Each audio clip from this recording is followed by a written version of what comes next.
लोकनेते Hanumantrao Patil charitable trust संचलित आदर्श public school CBSE मध्ये महाराष्ट्र दिन व कामगार दिन साजरा करण्यात आला। या कार्यक्रमाचे प्रमुख अध्यक्ष म्हणून प्रशालेचे प्राचार्य डॉक्टर राजेश ओहोळ यांच्या शुभ हस्ते ध्वजारोहण करण्यात आले। यावेळी आदर्श वैद्यरत्नम चे आयुर्वेदाचार्य डॉक्टर प्रणीश उपस्थित होते। कार्यक्रमाचे स्वागत व प्रास्ताविक राजेंद्र कांबळे यांनी केला।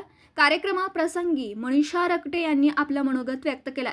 अध्यक्ष मनोगत व्यक्त करताना प्रशालेचे प्राचार्य डॉक्टर राजेश ओहोळ म्हणाले की आजच्या महाराष्ट्र दिनाबरोबर 1 मे हा दिवस जागतिक कामगार दिन म्हणून ओळखला जातो। कामगारांच्या हक्कासाठी आणि न्याय वेतनासाठी सुरू झालेल्या चळवळीचा हा स्मरण दिन आहे। त्याचबरोबर 1 मे 1960 रोजी संयुक्त महाराष्ट्र चळवळीला यश प्राप्त होत महाराष्ट्र राज्याचं स्वप्न पूर्ण झालं। जगातला सर्वात शांतताप्रिय, सुरक्षित, सहिष्णू प्रदेश, संतांची भूमी म्हणून महाराष्ट्राची ओळख आहे। शिक्षण, आरोग्य, उद्योग, कला, क्रीडा अशा सर्व क्षेत्रात अग्रेसर असणारा आमचा महाराष्ट्र आहे। चित्रपट सृष्टी असो किंवा उद्योग क्षेत्र असो, देशभरातील लोकांना रोजगार मिळवून देतो तो आमचा महाराष्ट्र आहे।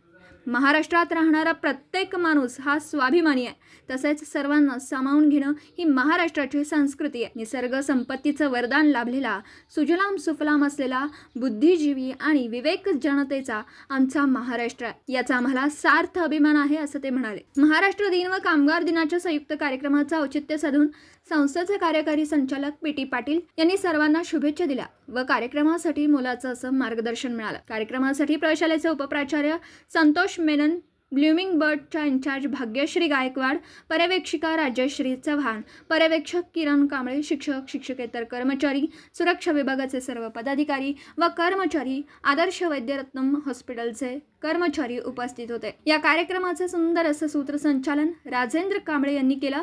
आभार शुभांगी जाधव यांनी मानले। दिवसभरातील घडामोडींचा आढावा घेण्यासाठी पाहत रहा N24 मराठी न्यूज चॅनल।